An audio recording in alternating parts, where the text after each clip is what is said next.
오늘은 우리 사무엘상 25장으로 들어갑니다. 25장 1절, 2절, 3절 먼저 읽겠습니다.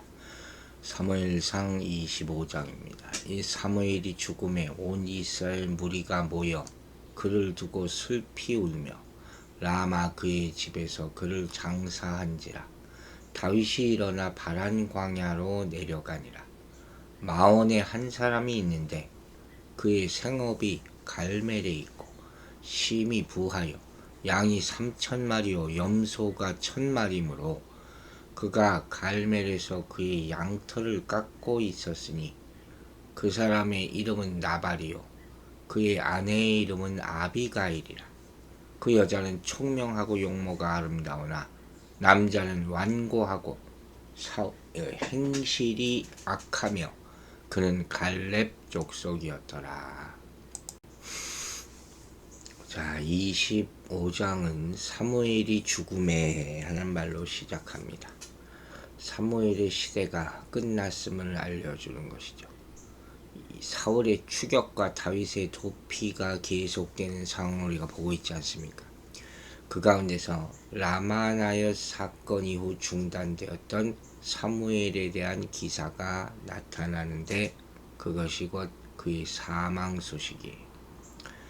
이 사무엘의 사망 연도는 그의 나이 83세 때 BC 1017년경으로 추정하고 있습니다. 우리가 이같이 볼 수 있는 근거는 사무엘이 사울에게 기름 부은 때가 미스바 전투가 있은 지 5년 후거든요.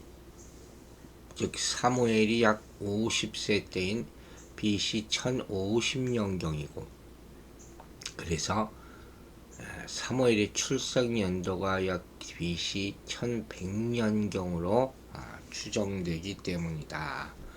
이렇게 주석들이 설명하고 있어요. 아무튼 이제 언약 백성 이스라엘의 최후의 사사요, 최초의 선지자라고 할 수 있는 사무엘이 자신이 하나님에 의해 소명된 목적, 곧 신정왕국의 건설을 준비하는 직무의 수행을 다 마치고 하나님의 마지막 부르심에 따라 세상을 하직하고 조상들에게 돌아가게 된 것입니다.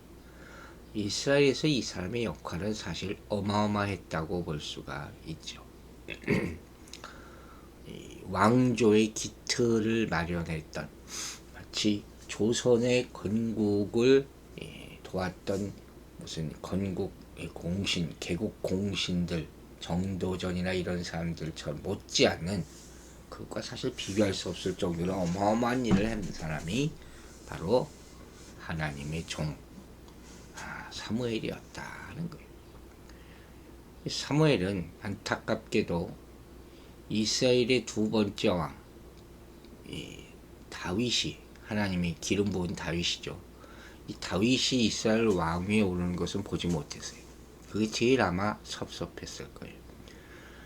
하지만 이 다윗이 이스라엘이 왕이 될 것을 사울이 인정한 대화를 우리가 봤잖아요. 24장에서. 그리고 나서 죽었다는 것도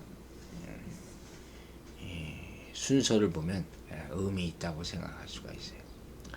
그리고 그 반응도 나오죠. 온 이스라엘 무리가 애곡했다, 슬퍼했다는 거예요. 사무엘의 죽음에 대한 백성들의 슬픔은 마치 아비의 죽음에 대한 자식의 슬픔과도 같았을 것이다.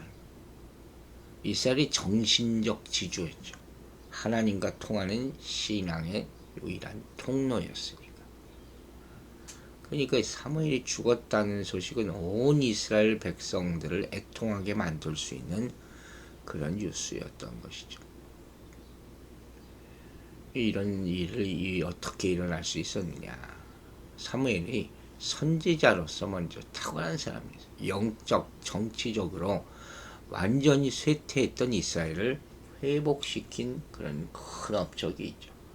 사실 이스라엘이라는 것은 나라라고 할 수도 없는 존재였잖아요.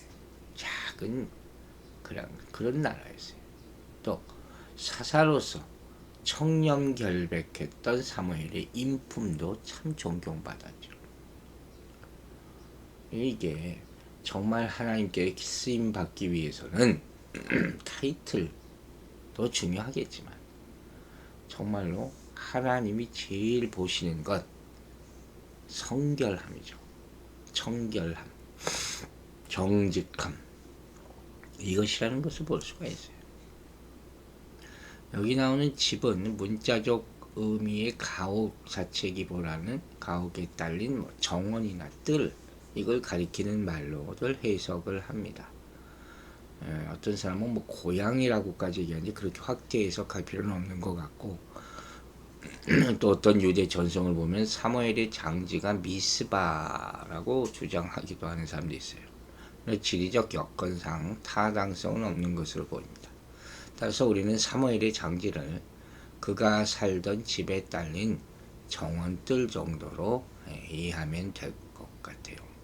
사실 이와 같은 장사법은 당시 고대 근동 지역에서 흔히 있었던 그런 관리라고 하고 오늘날 고고학적 발굴에서도 나타난다고 합니다. 그런데 사무엘이 이렇게 사실 어마어마한 사람인데 그의 죽음에 대해서는 사실 간단하게 언급하고 있어요. 성경을 보면 대부분 그런 것 같아요. 야곱을 제외하면 중요한 인물들이 태어나는 이야기에 비해서 죽음은 굉장히 단순하게 처리하고 있는 거죠. 사무엘도 예외가 아니에요. 그래서 사무엘 정도의 인물이라면 그의 마지막은 어마어마한 장사를 지내고 막 이렇게 서술해야 되지 않겠냐 생각할지도 모르겠지만 그러지 않았어요. 이것도 참 재미있는 한 가지 교훈을 가져야 돼요. 즉 세상 사람들에게 마지막 가는 길이 굉장히 성대하잖아요. 장례식장에 다 사람들이 몰려오고 출생할 때는 가족들밖에 없죠. 그렇지만 하나님의 백성들은 그렇게 하지 않는다는 거예요. 왜? 죽음이 끝이 아니기 때문이죠. 그렇죠? 그걸 생각해야죠. 또 다른 진짜 본향으로 돌아가는 과정일 뿐이다. 이 세상에 사는 삶은요, 이건 하늘나라에서 잠깐 여행 온 걸로 생각하면 돼요. 그 의식을 가지고 있는 사람이 아마 거의 없겠죠. 그러니까 죽음을 힘들게 맞이하는 것이죠. 사무엘의 장례에 많은 이스라엘 사람들이 함께 했을 것으로 보입니다. 그러나 정작 사울 왕에 대한 내용은 안 나오죠. 하지만 다윗은 이 사무엘의 죽음을 애도했다는 거예요. 이것도 사울과 다윗의 인간됨됨의 차이를 보여주는 그런 모습이죠. 그리고 나서의 모습도 흥미로워요. 다윗이 바란 광야로 내려갔다 그랬어요. 먼저 이 바란 광야는 시나이 반도 북쪽에 위치한 지역이거든요. 아라비아 반도 최남단부에 있는 그런 광야예요. 그런데 여기에 대해서도 의견이 분분해요. 어떤 학자는 바란 광야가 팔레스틴과는 너무 멀리 떨어져 있기 때문에 그렇잖아요. 다윗이 거기까지 가기는 어려운 것으로 보고 또 바로 뒤 2절 이하에서 마온 광야가 언급되고 있거든요. 그래서 바란 광야를 마온 광야로 잘못한 거 아닌가? 아니면 거꾸로가 아닌가? 고쳐야 한다 하고 70인역을 따르는 해석하는 사람들은 그렇게 해석하기도 합니다. 그러나 그냥 한글 역번에 바란 광야라고 나온 것으로 보아서 그렇게 해석하는 것이 타당하다고 볼 것 같아요. 이 바란 광야는 사실 팔레스틴 최남단 도시 브엘세바와 그냥 인접한 광야예요. 꼭 경계를 딱 이렇게 짓기가 좀 애매하다는 거죠. 유다 광야와 경계선 없이 이어지는 그런 광야로 여건상 다윗이 여기까지는 도피했을 가능성이 있다는 것이죠. 그런데 우리가 안타까운 것은 이거죠. 바로 전에 우리가 사울과 다윗이 극적인 화해를 하는 장면을 보지 않았습니까? 그리고 사무엘이라는 사람이 사실 사울을 견제할 수 있는 유일한 인물, 다윗과 사이에 서서 심지어 사울을 꾸짖을 수도 있는 인물인데 그 사무엘이 죽자 그에 의해서 기름을 받은 기름 부음 받은 다윗이 사울에게서 더욱 멀리 도피하지 않을 수 없었다. 그렇죠? 그러니까 이 모습은 다윗이 이스라엘에 머무르지 못하고 바란 광야에까지 내려갔다는 것은 자신의 죄를 깨닫고 다윗 앞에 눈물을 흘렸던 사울의 마음이 혹시 다시 완악해졌나? 이런 것을 또 상상하게 만드는 거예요. 이렇게 다윗과 그 일행이 엔게디 황무지를 떠나서 바란 광야로 내려갔다가 자신들이 이전에 머물렀던 마온 광야로 다시 올라왔다는 것을 보면 무엇보다도 식량 문제 해결을 위함이었다는 그런 설도 있습니다. 그리고 이제 마온 광야의 모습이 나옵니다. 한 사람이 나타납니다. 2절이에요. 마온에 한 사람이 있는데 그 업이 갈멜에 있고 심히 부하여 양이 3천이요 염소가 1천이므로 그가 갈멜에서 양털을 깎고 있었더니 마온이라는 단어는 거처, 장소, 뜰이라는 이름이에요. 십과 갈멜 부근에 있는 유다의 구릉지 성읍이라고 합니다. 여호수아 15장에 그 내용이 나와 있어요. 그 업이 갈멜이 있고 업이라는 말은 일이죠. 잡이죠.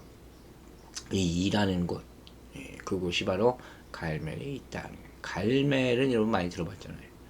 마온에서는 약 북쪽 1.6km 정도의 지점으로 이전에 사울이 아말렉 전투 후에 자신의 명성을 높이기 위해서 기념비를 세웠던 곳이에요. 15장에 그 내용이 있어요.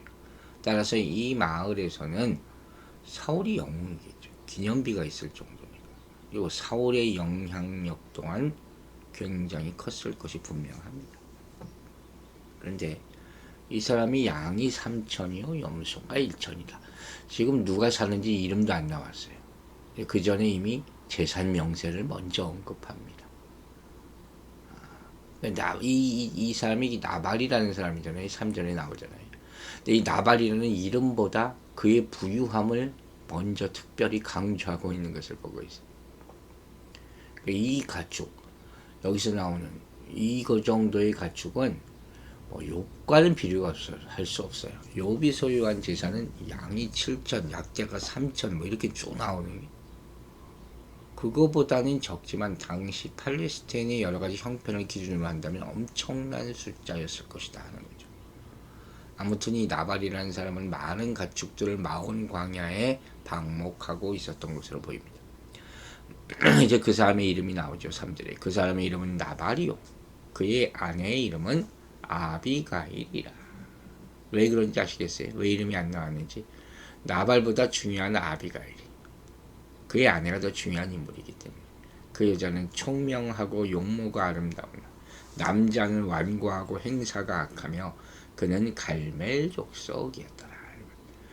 참 또 감탄하는 게 성경에 이렇게 나와 있는 내용들이 순서도 하나도 정말 가볍게 생각할 게 없고 또 이름도 그렇고 남자와 여자 누구 이름이 나와 있는 순서도 다 의미심장해요.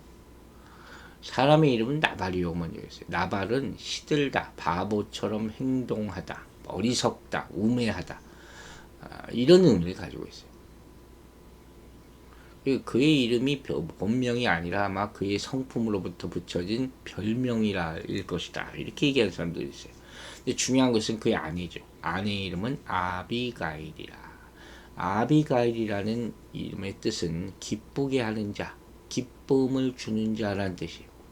이 여인은 나중에 남편 나발이 죽자 다윗의 아내가 되어 다윗의 둘째 아들 길르압을 낳게 됩니다. 왜 중요한지 아시겠죠? 청명하고 용모가 아름답다 이런 표현까지 나와 있어요. 지혜가 뛰어나고 명철하다. 그러나 이 단어는 성경에서 주로 하나님의 뜻을 잘 분별하는 사람에게 적용됐어요. 아비가일이 그런 여인이었다는 거예요. 여기서 용모가 아름답다는 것은 남녀를 막론하고 쓰이는데 내면적, 외면적 아름다움을 동시에 갖춘 사람들에게 적용되는 말이에요. 아비가일이 그런 여자였다. 그 반대로 나발은 뭐예요? 완고하고 행사가 악하며 거칠고 난폭하다는 거예요. 완고하다. 강팍하다 이런 말 같이 쓰이잖아요. 특히 성경에서 하나님의 명령을 이행치 않고 자신의 잘못을 뉘우칠 줄 모르는 목이 고든 사람에게 적용되는 단어가 완고예요. 게다가 악한 능동적으로 악한 행동을 일삼는 사람, 이 사람이 바로 이 나발이라는 사람입니다. 마지막 설명, 그는 갈멜 족속이었다. 갈멜이라는 단어의 의미도 의미심장합니다. 그 마음의 소욕을 따라서 자기 마음대로 행하는 자, 그렇게 풀어놓은 게 있어요. 또 야비하고 개처럼 성급하고 심술 굳은 자, 갈멜 족속. 사실 이 갈멜 족속은요, 이 어떤 족속이요? 여호수아와 함께 가나안 정찰을 신실하게 수행했던 갈렙의 후손이에요. 그 갈렙은 그래서 어떻게 됩니까? 모세부터 헤브론 중심한 유다의 땅 일부까지 약속받잖아요. 그 약속받은 땅을 결국 정복하고 그 후손이라는 게 맞다면 이 나발의 모습은 참 부끄러운 모습이라고 할 수가 있겠죠. 어쨌든 여기서 이렇게 선지자 사무엘이 죽고 또 아비가일이 등장한다는 것으로 새로운 시대가 시작됐음을 보여줍니다. 이렇게 성경은 우리로 하여금 항상 돌아보게 하고 또 하늘나라로 부름받은 사람들에서 추모하게 하고, 그러나 그것이 슬픔이 아니라 새로운 시대가 열렸음을 깨닫게 하는 내용을 보여주는 것이에요. 우리도 사무엘과 같은 그런 귀한 사람들의 말씀을 꼭 기억하고 본받고 또 전해야 될 줄로 믿습니다. 기도하겠습니다. 하나님 아버지 감사합니다. 하나님께서 세운 큰 종 사무엘, 선지자의 제사장 역할을 했던 이 사람이 이제 하나님의 부름을 받아 떠납니다. 사울과 다윗 사이에서 중재할 수 있는 유일한 사람이었지만 그 또한 한 인간에 불과했던 것을 우리가 봅니다.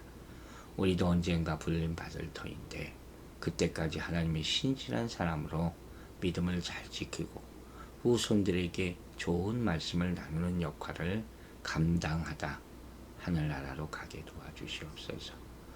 한 주간 삶 동안에 많은 어려운 일들도 있었고 또 감사한 일들도 있었습니다. 이 모든 일에 주관하시는 분은 하나님밖에 없음을 믿고 또 고백하오니 도와주시고, 우리가 사랑으로 모든 것을 이해하고 또 감수하고 또 전할 수 있는 그런 믿음의 사람이 될 수 있도록 도와주시옵소서. 내일도 귀한 거룩한 주일을 맞습니다. 오늘 하루 성령님께서 보호하고 지켜주시고 내일 아버지 앞에 나와서 기쁨의 예배를 드릴 수 있도록 축복하여 주시옵소서. 감사드리며 예수 그리스도의 이름으로 기도했습니다. 아멘.